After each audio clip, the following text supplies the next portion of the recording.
जय हिंद दोस्तों। Welcome to my YouTube channel मिशनजीत में आप सभी का स्वागत है। हम आपके लिए लेके आए हैं वर्णमाला का बहुत ही बेहतरीन टॉपिक्स। कहा जाता है कि हिंदी भाषा में अर्थात हिंदी व्याकरण में जो वर्णमाला जो टॉपिक्स है यह एक न्यू अर्थात रीढ़ के समान है। इसलिए हम वर्णमाला में सीखने का प्रयास करते हैं स्वर और व्यंजनों को। तो सबसे पहले हम देखेंगे कि वर्णमाला किसे कहते हैं।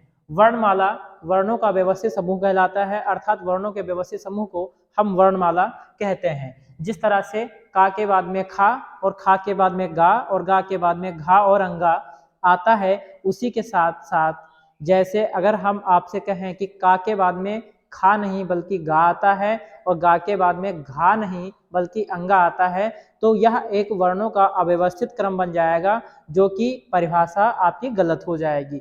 इसलिए वर्णों का जो क्रम होता है अर्थात उसका क्रम अच्छा होगा तब हमारा जाकर के वर्णमाला तैयार होता है। सबसे पहले हम आपसे बताना चाहेंगे कि अक्षर और वर्ण और ध्वनि इनमें अंतर विशेष क्या है। तो ना आपका अक्षर और वर्ण और ध्वनि में अंतर कुछ नहीं है। अक्षर और वर्ण चाहे आप भाषा की सबसे छोटी लिखित इकाई अगर कहते हैं तो वो आपका अक्षर भी है और वर्ण भी है। ध्वनि किसे कहते हैं? भाषा की सबसे छोटी मौखिक इकाई। सिंपल सी बात है दोस्तों, ये जैसे कि अगर आप हम आपसे बात कर रहे हैं, हम आपसे कोई बातें कर रहे हैं, तो वह हमारी क्या है? ध्वनि है। हम कुछ चीज लिख रहे हैं, जैसे हमने बोला करण तुम यहाँ आओ। हमने बोला करण तुम यहाँ आओ। हमने बोला करण तुम यहाँ आओ। तो ये हमने ओरल बता दिया कि करण तुम यहाँ आओ, तो ये आपकी हमारी ध्वनि हो गई। जो हम आपसे बात कर रहे हैं वो ध्वनि है। और मोस्टली जिस चीज को हम लिखते हैं, जैसे हमने लिख दिया ना करण, तो ये यहाँ पे क्या है? ये आप अक्षर या वर्ण कह सकते हैं। ठीक है, तो लिखित इकाई को वर्णमाला और मौखिक इकाई पूछता है तो ध्वनि बोलेंगे। ठीक है, या सब कहता है क्वेश्चन ओवरऑल पूछता है कि भाषा की सबसे छोटी इकाई क्या है, तो वो वर्ण बोलेंगे। यहाँ पे अगर मौखिक और लिखित की बात करी जा रही है तो उसको विशेष प्रकार से समझ के ही आंसर और रिप्लाई आप करेंगे। ठीक है, तो अब मैं आपसे थोड़ा चर्चा कर लेता हूं कि अक्षर और वर्ण में अंतर क्या है। अक्षर क्या होता है, वर्ण क्या होता है। तो सबसे पहले यहाँ पे हमने एक शब्द लिखा काजल, और एक हमने लिखा विशाल। ठीक है, तो दो शब्द हमने यहाँ पे लिखे हुए हैं, काजल और विशाल। अगर इनमें से आपसे पूछता है कि काजल जो शब्द है इसमें कितने वर्ण हैं और कितने अक्षर हैं, कितने वर्ण हैं और कितने अक्षर हैं, तो सबसे पहले अक्षर आपको पता है ना, का खा गा घा अंगा चा छा पा फा, ये सभी हमारे क्या होते हैं? वर्ण होते हैं। क्या होते हैं? वर्ण होते हैं। और वर्ण दो प्रकार से बनता है, एक तो स्वर और व्यंजन। ठीक है, ये अभी हम चर्चा करेंगे। सबसे पहले हम जानने का प्रयास करेंगे कि अक्षर और वर्ण में अंतर क्या है। तो जैसे काजल में आपसे पूछा गया कि वर्ण कितने हैं या अक्षर कितने, तो सबसे पहले आप देख पा रहे हैं काजल में का बना हुआ है, जा बना है और ला बना है। ठीक है, तो ये का और जा और ला ये आपके एक विशेष प्रकार से क्या है? ये विशेष प्रकार से आपके अक्षर हैं। ठीक है, हिंदी वर्णमाला के ये अक्षर हैं। अगर इन्हीं शब्दों को इन्हीं वर्णों को अलग कर देते हैं, इन्हीं अक्षरों को यदि हम अलग कर दें तो वो आपके वर्ण मिलते हैं। अर्थात आपने छोटी कक्षाओं में पढ़ा होगा वर्ण विच्छेद, वर्णों का विच्छेद करना। जैसे का है, यहाँ पे मैं लिख रहा हूं का है, तो का आपका कितने वर्णों से मिलकर बना है? दो। एक तो का और इसके साथ में आया एक स्वर, अर्थात यह व्यंजन है। क्या है ये? व्यंजन है। अभी बताएंगे व्यंजन क्या होता है, स्वर क्या होता है। तो आप क्या देख पा रहे हैं यहाँ पे, ये जो का है और यहाँ पे दूसरा है विशाल, तो वी, यह भी आपका वा और ई, इसमें मात्रा लगी हुई है। तो कहने का मतलब ये दो वर्ण बन गए।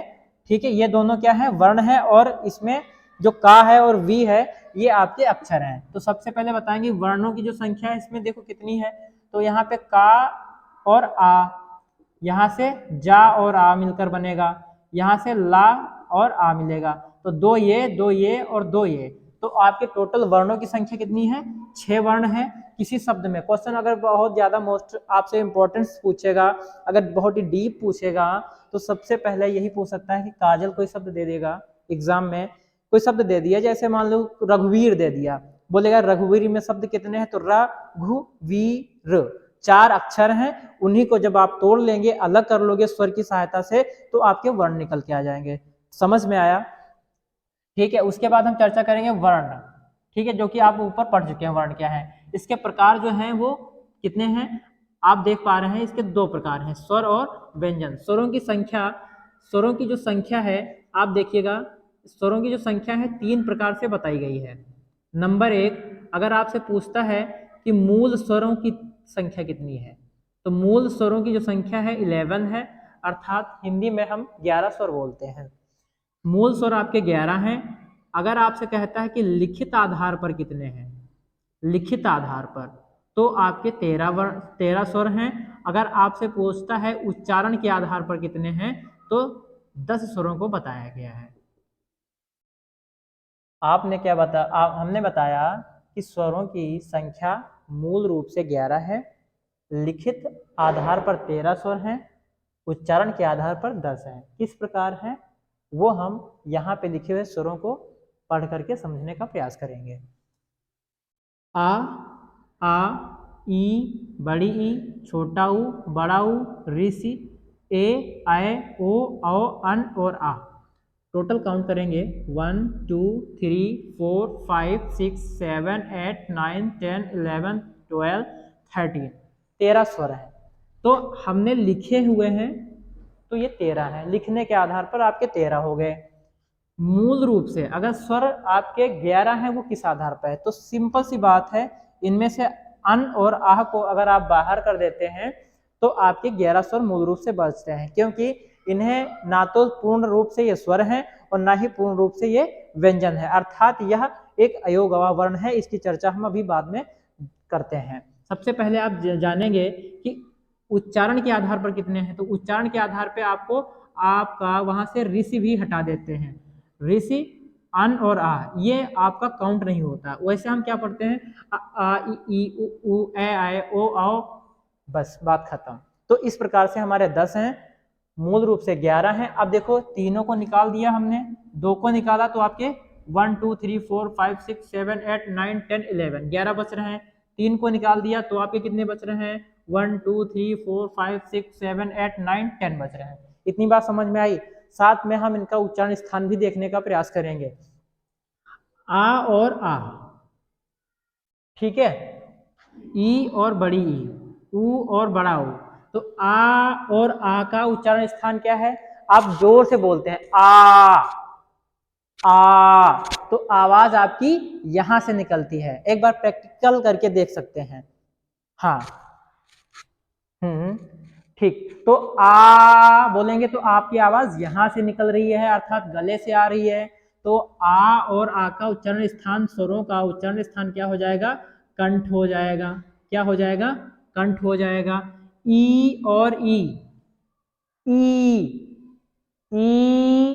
ई, क्या आप जब ई बोल रहे हैं, सोनम जी बताइएगा, जब आप ई बोलती हैं तो आपके मुंह से क्या निकलता है, मुंह, आपकी जुबान जो है मुंह के ऊपरी हिस्से को छूती है, जुबान ऊपरी हिस्से को छू रही ई, और आवाज आपकी कंठ से आ रही है, अर्थात ये कंठ तालव्य हो जाएंगे।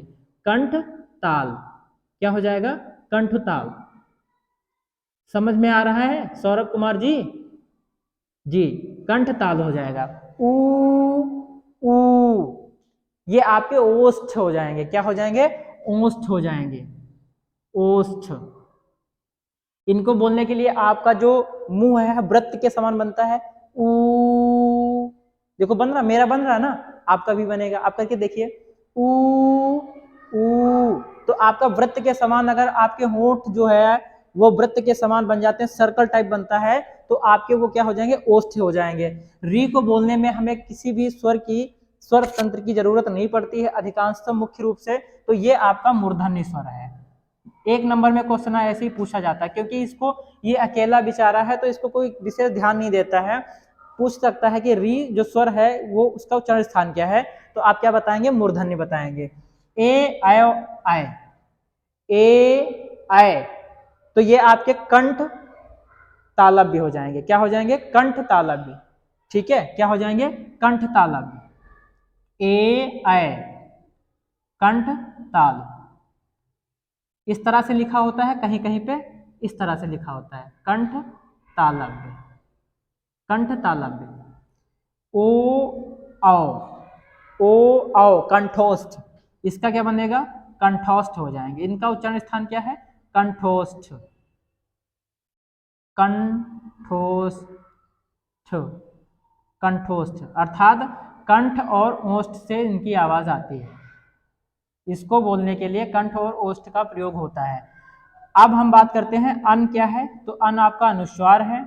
जैसे हम लिखते हैं चंचल, जैसे हमने लिखा चंदन, इस प्रकार से वर्णों को हम क्या बोलते हैं, अनुस्वार वर्ण। ठीक है, क्या बोलेंगे, अनुस्वार वर्ण। अह का विसर्ग भी बोलते हैं और इसको अनुनासिक भी कहते हैं। क्या कहते हैं, विसर्ग और अनुनासिक।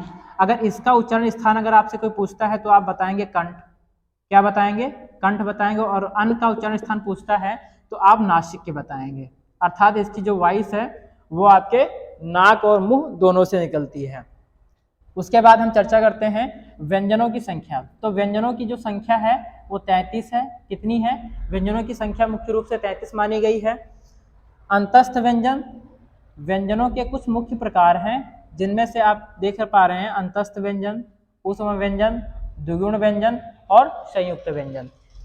अंतस्थ व्यंजन आपके 4 होते हैं, या, वा, रा, ला। या और वा, इन्हें हम अर्ध स्वर के नाम से जानते हैं। ठीक है, रा, इसे हम कंपन जात वर्ण कहते हैं, कंपन जात।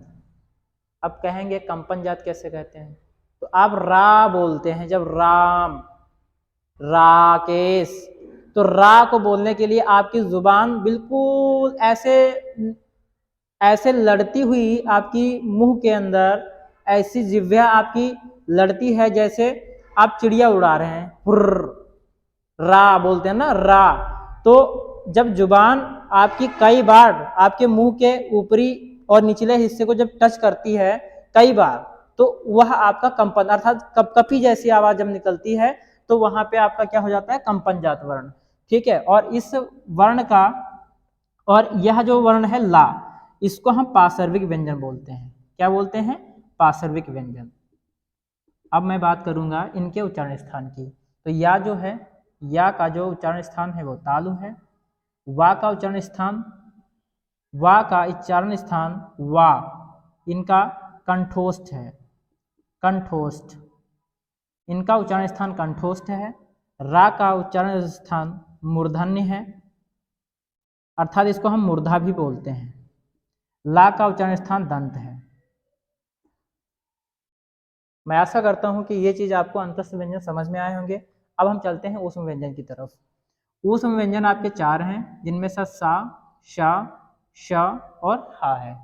सा जो है, यह एक हम कह सकते हैं कि सपेरा की सा है या सरसों की सा है, अर्थात ये दंत सा है, इसका उच्चारण स्थान दंत है। यह जो सा है ये आपकी तालव्य सा है, इसलिए इसका जो उच्चारण स्थान क्या है, तालु है। ये जो सा है इसको बोलने के लिए हमें वॉइस अर्थात आवाज की जो कैपेसिटी है उस क्षमता को कम से कम में बोलना होता है, इसलिए इसको हम मूर्धन्य व्यंजन या मूर्धन्य ऊष्म व्यंजन कहते हैं। हा जो है यह आपका उच्चारण स्थान कंठ से होता है, हा। द्विगुण व्यंजन, अब हम बात करते हैं द्विगुण व्यंजन क्या है। तो द्विगुण व्यंजन ये आपके आते हैं टा वर्ग के अंतर्गत, लेकिन वो डा और ढा, थोड़ा यहाँ पे हम चर्चा करेंगे। डा और डा, ढा और ढा, ये आपके द्विगुण व्यंजन हैं और ये आपके टा वर्ग के अंतर्गत आने वाले स्पर्श व्यंजन। बात करूंगा स्पर्श व्यंजन 25 होते हैं। कितने होते हैं, 25 होते हैं। और 25 स्पर्श व्यंजनों में जो 5वें वर्ग के होते हैं सभी व्यंजन, उनको हम नासिक के व्यंजन का नाम देते हैं, नासिक के व्यंजन का नाम देते हैं, जिसके अंतर्गत आपके अंगा से अंगा, अणा, ना, मा और इया, अंगा, अणा, इया, ना और मा, ये वर्ण आते हैं जिनको हम नासिक के व्यंजन कहते हैं। स्पर्श व्यंजनों की संख्या 25 है। डा और ढा, जिस तरह से जैसे आप लिखते हैं गुड़िया और एक होता है गुडिया। दोस्तों, अगर आपकी भाषा शैली में हिंदी व्याकरण वर्णमाला की सिलेबस में अगर आपके द्विगुण व्यंजन ना होते तो आप गुड़िया को गुड़िया नहीं बल्कि गुडिया पढ़ते। क्या पढ़ते? गुडिया। और इसमें जो लगे हुए हैं इसको हम बिंदी को नुक्ता बोलते हैं। क्या बोलते हैं? नुक्ता। अब मैं बात करूंगा कि नुक्ता क्या होते हैं। तो नुक्ता वर्ण वह होते हैं जो अरबी और फारसी भाषा में जो शब्द हैं उनके बीच में, उनके नीचे जो बिंदु लगाया जाता है उसको नुक्ता बोलते हैं। जैसे जैसे आप लिखते हैं, यहाँ पे हमने लिखा तेज, तो एक यह तेज का मतलब हो गया तीव्र, और एक तेज, एक होता है तेज और एक होता है तेज। तेज, तो यह वाला जो तेज है यह है चमक। क्या है? चमक। क्या है? चमक है। एक लिखा है फूल, ये मान लीजिए फूल आपका एफ वाला है, इस टाइप का फूल, और एक आपका होता है ये फूल। एक होता फूल और एक होता फूल। फूल, तो ये पी एच वाला है। क्या हो गया? पी एच वाला। तो ऐसे कुछ शब्दों में जो डिफरेंस होता है, विषमता होती है, तो उनके बीच में, उनके नीचे जो नुक्ता का प्रयोग करते हैं लेकिन वो दिखाई नहीं देते, अर्थात नुक्ता वाले जो शब्द हैं उनको हम आगत ध्वनियां बोलते हैं। जैसे का, खा, गा, जा और फा, ये क्या है हमारी? ये आगत, नई विकसित, नई आगत ध्वनियां, नई आगत ध्वनियां, नई आगत विकसित ध्वनियां, नई आगत विकसित ध्वनियां। और इन ध्वनियों का जो प्रयोग सबसे पहले भाषा में किया वो हिंदी के प्रसिद्ध विचारक विद्वान राजा शिव प्रसाद सितारे हिंद के द्वारा किया गया। राजा शिव प्रसाद सितारे हिंद, राजा शिव प्रसाद सितारे हिंद के द्वारा नई आगत ध्वनियों का निर्माण किया गया। तो द्विगुण व्यंजन समझ में आया होगा कि जैसे गुड़िया लिखते हैं तो हम बिंदी लगाते हैं, तो अगर यह बिंदु ना होता तो हम गुड़िया पढ़ते बल्कि गुड़िया नहीं पढ़ते। जैसे कहीं पे लिखा है बुढ़ापा, लिखा है बुढ़ापा, तो इसमें द्विगुण व्यंजन की बिंदु अर्थात नुक्ता का प्रयोग कर देने से यह क्या हो जाता है? बुढ़ापा हो जाता है। अगर ये इसका प्रयोग नहीं करते तो हम क्या पढ़ते? क्या पढ़ते? बुढ़ापा पढ़ते। ओके। अब मैं बात करूंगा संयुक्त व्यंजन के बारे में। तो आपने देखा अंतस्थ व्यंजन, ऊष्म व्यंजन और द्विगुण व्यंजन, ठीक है। और यदि हम इस बोले इसका उच्चारण स्थान क्या है तो आप क्या बताएंगे? मूर्धन्य। क्या बताएंगे? मूर्धन्य। छा और त्रा, ज्ञा, स्रा, ये चार आपके संयुक्त व्यंजन है। छा, त्रा, ज्ञा, स्रा, इन दो वर्णों का जो उच्चारण स्थान है देखिएगा ये मिलकर बना है का और शा से। का जो आपका कंठ है और जो सा है ये आपका मूर्धन्य है। क्या है? मूर्धन्य। तो क्वेश्चन इस तरह से पूछा जा सकता है, छा का उच्चारण स्थान क्या है? जैसे बोलेगा छा का उच्चारण स्थान क्या है, तो ऑप्शन में जैसे पड़ा हुआ है कंठ मूर्धा, बी ऑप्शन है ताल मूर्धा, सी ऑप्शन है नासिक, और डी ऑप्शन है आपका ओष्ठ। तो इसका राइट आंसर क्या रहेगा दोस्तों? राइट आंसर आपका हो जाएगा ए ऑप्शन, कंठ मूर्धा।